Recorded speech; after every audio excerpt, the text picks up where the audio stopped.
Can art truly challenge capitalism, or is it just another product? How did artists resist capitalism, and how has that resistance evolved? These are just a few of the questions that we will be looking at today. And hi and welcome to my channel. This is my first video essay. Today we will be looking at two artists who have used their art as a way to challenge and criticize the capitalist system we live in today. Throughout history, artists have criticized power, class, and exploitation, especially under capitalism. But the information about anti-capitalist art is often censored or depoliticized by those in power. Yet art is and was always very political. And this is also the goal of my channel, because I've seen that we have a lot of info about politics and a lot of info about art, but there's no channel that really covers art and politics in a way, and especially not anti-capitalist art. Nowadays, the galleries and the profit-driven elite of the art world is trying to depoliticize art, or I'd rather say, because there's no such thing as apolitical art, obviously, only allow the art that is okay to the 1% dictating the art world. And therefore, when we go in galleries and we check out contemporary art in museums and so on, we do not really see that much representation, and at least not representation of the people oppressed in our society, and no such thing as criticism. Therefore, you will barely see any art that is really radical in museums or galleries. Capitalism has turned art into a luxury good accessible only to the very wealthy. Museums and galleries are increasingly profit-driven, with artists' success determined more by wealthy collectors than by creativity. So the two artists that we will be discussing today are going to be Banksy and Diego Rivera. First, I would like to introduce these two artists in a short manner. Diego Rivera was a Mexican muralist and a proud Marxist, and he is mostly famous for his murals that he painted in a Fresco style in Mexico, but also in America. And we will get into how a communist got to work in America. Rivera's art offers visual critique of capitalism, imperialism, and glorifies the workers. Some of his famous works, such as Man at the Crossroads, he was working in Mexico during an anti-imperialist period, or just right after the revolution, with strong labor movements, and his art often depicts the class struggle and other communist symbols and language. We will also look at the censorship and backlash he faced, such as the destruction of some of his murals. Now, the other artist that we will be discussing is no other than Banksy himself. A lot of you probably know him already from his girl with a balloon shredding stunt. He's a British street artist. And we will discuss his famous actions, his famous stunts and their meaning, but also his background and the meaning of his art. And the interesting thing about these two artists that have done anti-capitalist art is that their art is accessible for the public. At least the majority of their art is. They are all out on the walls for people to see, and they are not in the closed museums or closed galleries for only a few to enjoy. Now let's look into Diego Rivera's murals, his life, his background, and the political and historical context of his art. He studied abroad for 15 years in Spain and Paris, where he was inspired by art movements like Cubism. Rivera's mural art style developed over time, influenced by French realist paintings and the French style prevalent in Mexico at the time.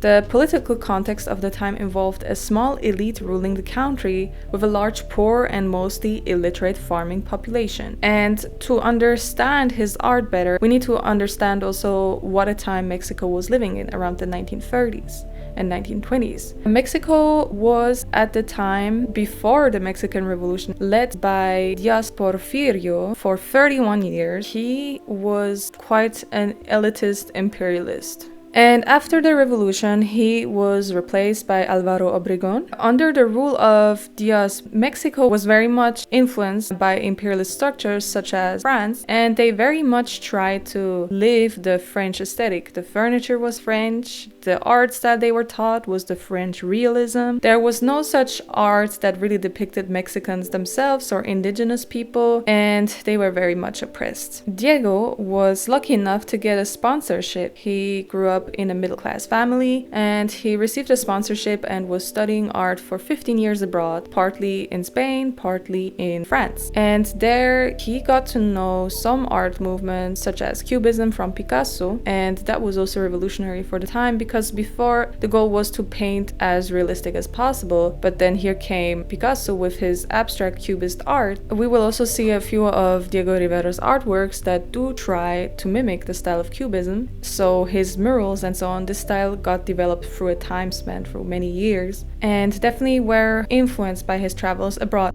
The abstract art style was not really understood by people outside of the art world that didn't study art. It's interesting to see how Diego Rivera, instead, his art that was mixing realism and abstraction to a certain extent, or wasn't trying to be this realistic photograph anymore. And it was the first time that Mexican people were represented after the 10-year oppression, basically, of their culture and so on from Diaz. We will see that he was very much influenced by the Italian medieval artist Giotto. He had returned after the Mexican Revolution, and President Obregón and José Vasconcelos, which was the Minister of Education, wanted him to create murals to revitalize the Mexican culture and pride after decades of European values being held as the ideal. There are some examples of Rivera's work, such as Entering the Mine, which is a fresco that was created in the Secretary of Public Education in Mexico City, depicting workers entering a mine resembling the face of hell and symbolizing their oppression. Then there's also The Exit from the Mine, which depicts the workers being searched, and one of them is in the Jesus crucifixion position, and he's being searched for silver or whether he stole anything from the mine. In the large murals, he's telling the story, the history of Mexico, but that from a very communist perspective. He split his work into the Court of Fiestas and the Court of Labor. His first commission under José Vasconcelos focused on the oppression of the working class before the revolution, where he depicted the plight of poor farmers, also called peons, who were essentially slaves due to debt. The Court of Labor depicted the history of oppression of the poor farmers by the haciendas, whereas the Court of Fiestas showcased indigenous people and their festivals such as El Día de los Muertos and the Corn Festival. He cleverly combined festivals with anti-capitalist critiques such as burning paper-mache villains representing the enemies of the revolution. And some works that I would also like to look at are the works of Night of the Rich and Wall Street Banquet. It's not like for the time it was not really liked by everybody or supported, and it did create quite a controversy. In one of his works, he had included a poem by Carlos Guiterres Cruz. This had angered some right-wing students, leading to attacks on the murals. The poem that he had put there said, "Comrade miner, bent under the weight of the earth, your hand errs when it extracts metal for money. Make daggers with all the metals, and thus you will see that the metals after all are for you."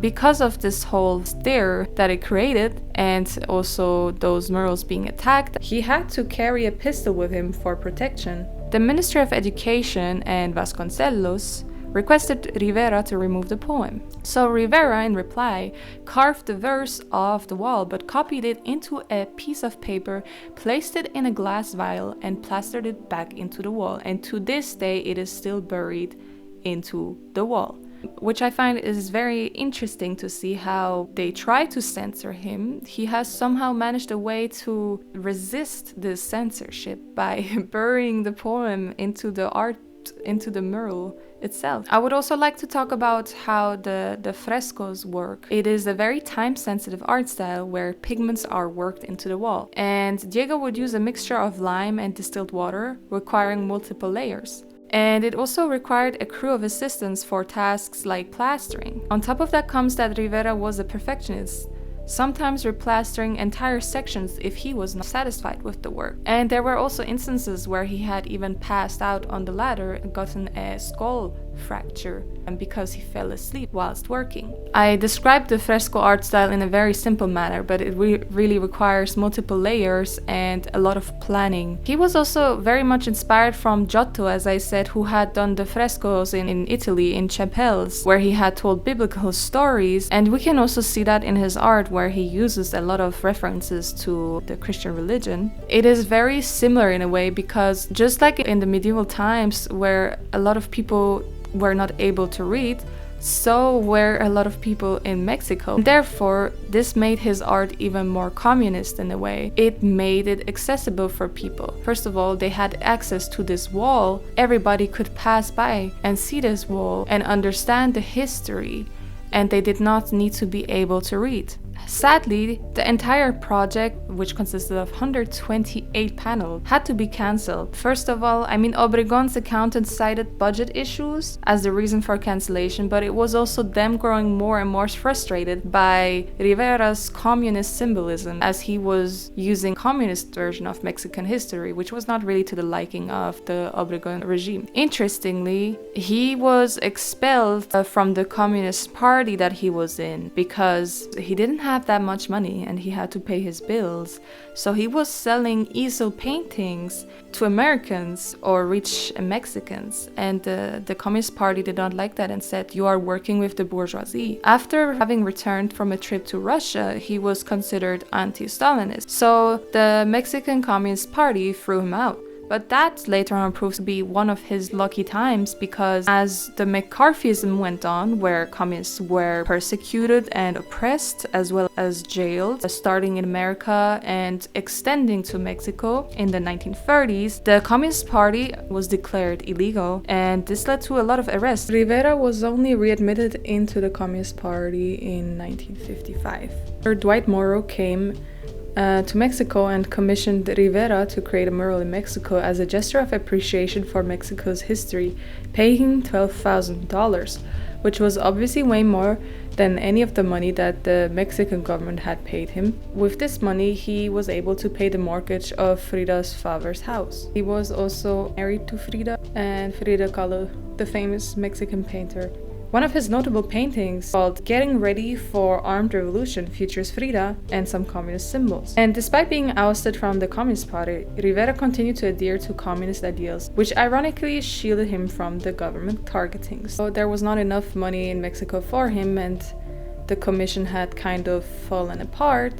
And Rivera had to support his family, which also included 3 children from 2 wives prior to Frida. He moved to San Francisco with his third wife, Frida Kahlo, after receiving an invitation. And some of you might wonder here, wait a minute, America wanted to invite these, first of all, Mexican, but second of all, communist artists to America in the time of the Red Scare? Makes absolutely no sense. And why would Rivera as a communist accept such a commission? So the Americans were not really fond of the European modernism and had kind of developed this liking of the Mexican culture, and also because they thought of Mexico, or also their lifestyle, as going back to more simpler roots. And they also liked that he did talk about the people. Even though at the time President Hoover wanted all undocumented immigrants to leave the US, because also the country was struggling with 123 million people unemployed, thousands of Mexicans were asked to leave. And anyone associated with a red was evicted around the 1930s due to the Red Scare. The slogan of the time was "American jobs for Americans." Frida and Diego were actually very lucky because they had a connection who was Albert Bender, an elderly insurance tycoon, who intervened on their behalf with the immigration officials. Eventually, they received a large studio to live and work in from Stackpole. But this also was faced with a lot of opposition. Many American painters protested against the importation of foreign artists. So Rivera was commissioned by Gerstle in San Francisco to paint at the California School of Fine Arts for $1,500. Later on, he was also offered a commission in Detroit by Ford. He received a letter from Dr. Valentiner offering $10,000 for 2 walls in the industrial route. Ford commissioned Rivera to paint murals on his industry plant to market to people again as a goodwill action due to labor strikes. It's important to mention that 4 workers had been shot during labor strikes and revolts in the Ford plant. The commission was not welcomed by the people because of the grim job opportunities. Eventually, Ford even upped his commission to $25,000. And due to the labor strikes and the unhappy climate, but also Ford opening a plant in Mexico and therefore creating jobs for people abroad for cheaper work. People were obviously not happy with that in America, and therefore he commissioned him to do these paintings as a goodwill action again and to kind of make his name appear as a good person.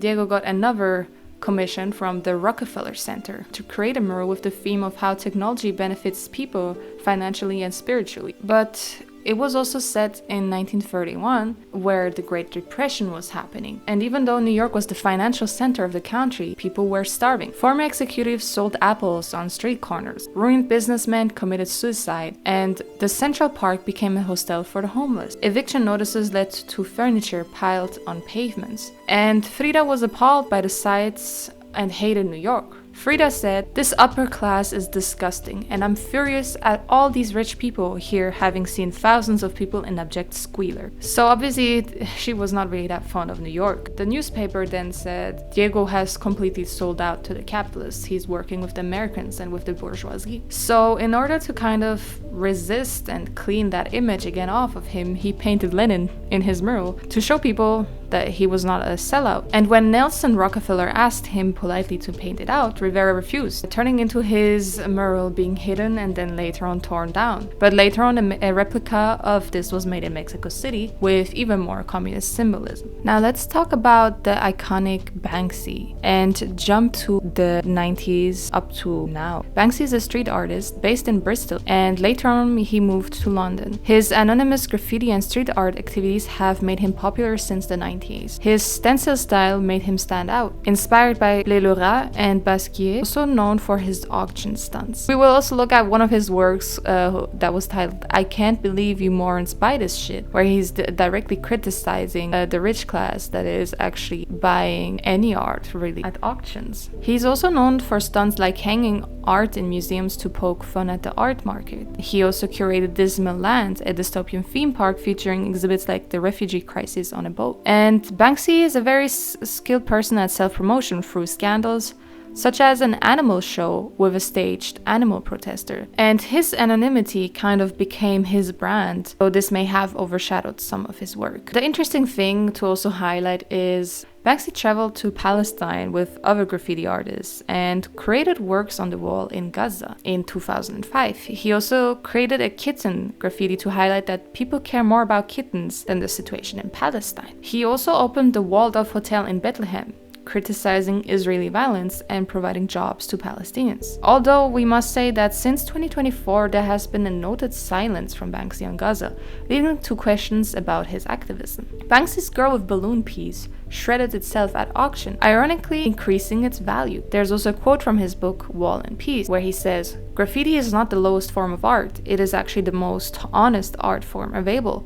There's no elitism or hype." He says that graffiti is exhibited on the best walls and it's free. City leaders don't understand graffiti because they believe things must be profitable to exist. And companies deface neighborhoods with slogans to make people feel inadequate unless they buy their products. About his anonymity and style, he says, "Nobody ever listened to me until they didn't know who I was." He used stencils to be faster and evade the police. His anonymity helps him avoid charges for illegal graffiti. Imagine a city where graffiti wasn't illegal. A city that felt like a party where everyone was invited, not just the estate agents and barons of big business. Banksy argues that art is not like other culture because its success is not made by its audience. Public consumes culture in many forms, novels, records, cinema, but art is different. Art is created by a select few who also promote, purchase, exhibit, and decide its success. When you go to an art gallery, you are simply a tourist looking at the trophy cabinet of a few millionaires. In brandalism, any advert in public space that gives you no choice whether you see it or not is yours.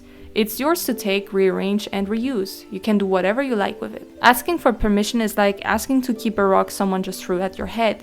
You owe the companies nothing. You especially don't owe them any courtesy. They have rearranged the world to put themselves in front of you. They never asked for your permission.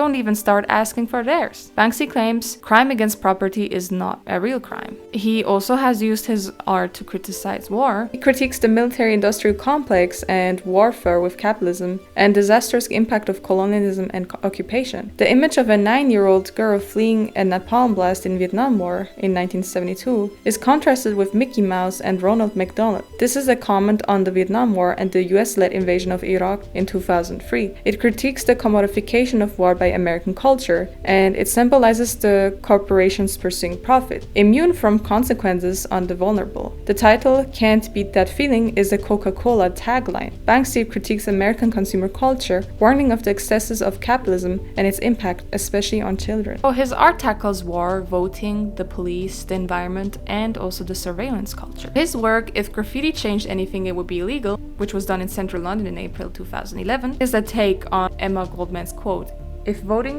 changed anything, they'd make it illegal." The rats also in his art represent the urban underclass. In 2018, Banksy shared an artwork that had just sold at an auction called Girl with Balloon. It sold for over 1 million Great Britain pounds. And after the sale, an alarm sounded and the canvas passed through a shredder hidden in the frame, partially shredding the picture, which was another critique toward the elitist art world, which has commercialized art so much. Ironically, it also increased the value of his work after it was shredded, and some claim that therefore he has lost the battle between the capitalist art world and him trying to make a point that is anti-capitalist. Another work of his, which I would like to talk about, is Christ with Shopping Bag, which was created in 2004, and this work critiques capitalism and consumerism by portraying Jesus Christ holding shopping bags instead of being crucified.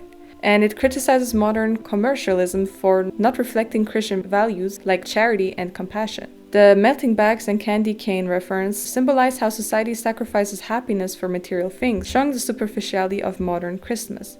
He also supports the refugees. In 2020, he announced he financed a lifeboat to save refugees in the Mediterranean Sea. Quote, "Like most people who make it in the art world, I bought a yacht to cruise the Med.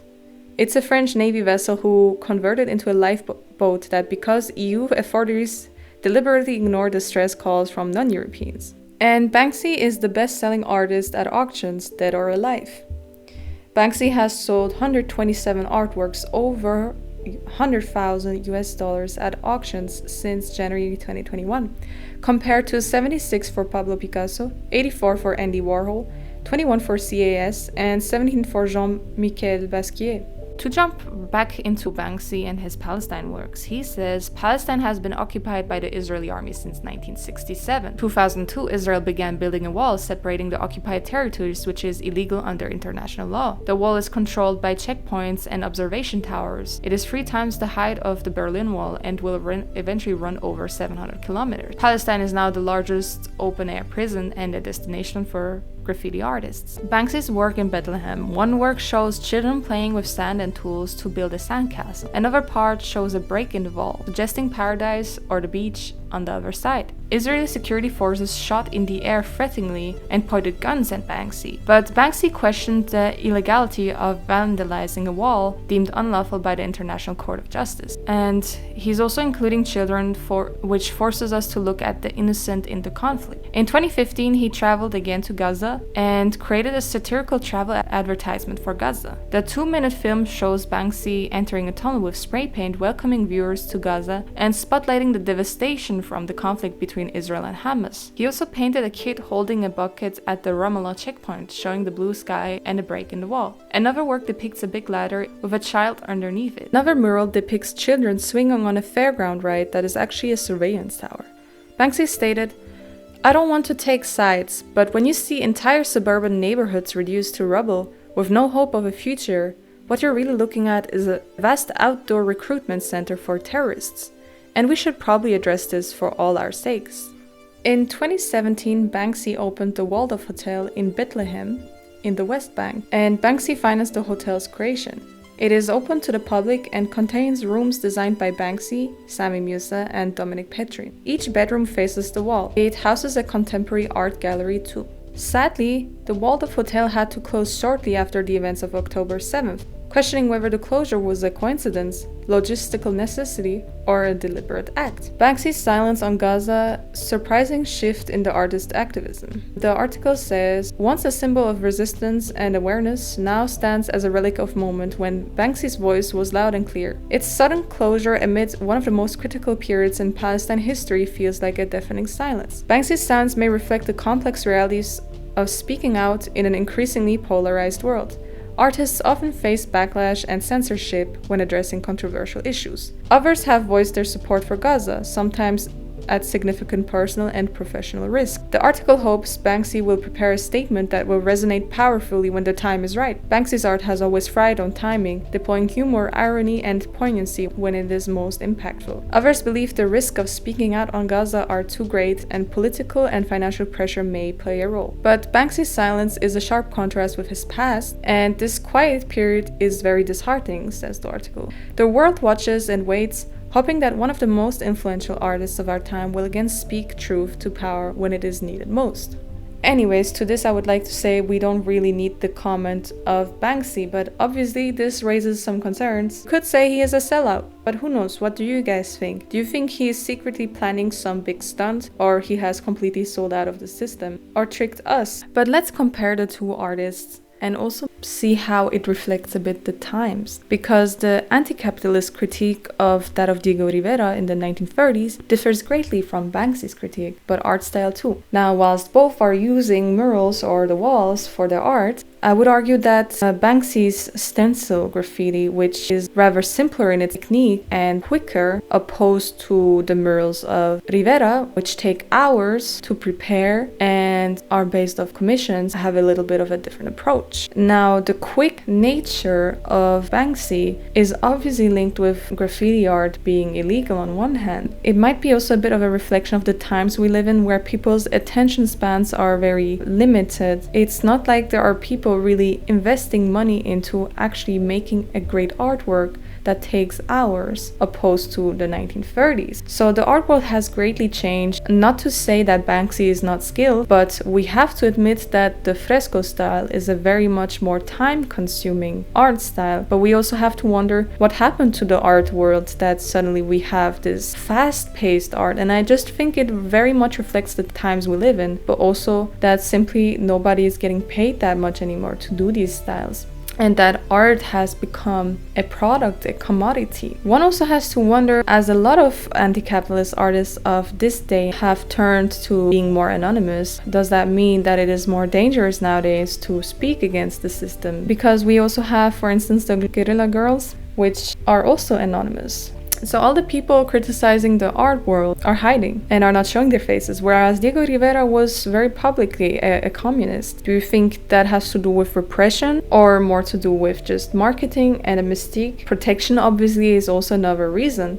But it's just interesting to see this difference of approach. We see two artists using the same platform, the wall, but at the same time in such a different way and style, and critiquing in such a different way. If you like this video, share and subscribe, hit the like button. Let me know if you'd like any further artists to look into or any other topics. I could also extend the series and introduce you to more anti-capitalist artists. Let me know what you think in the comments below.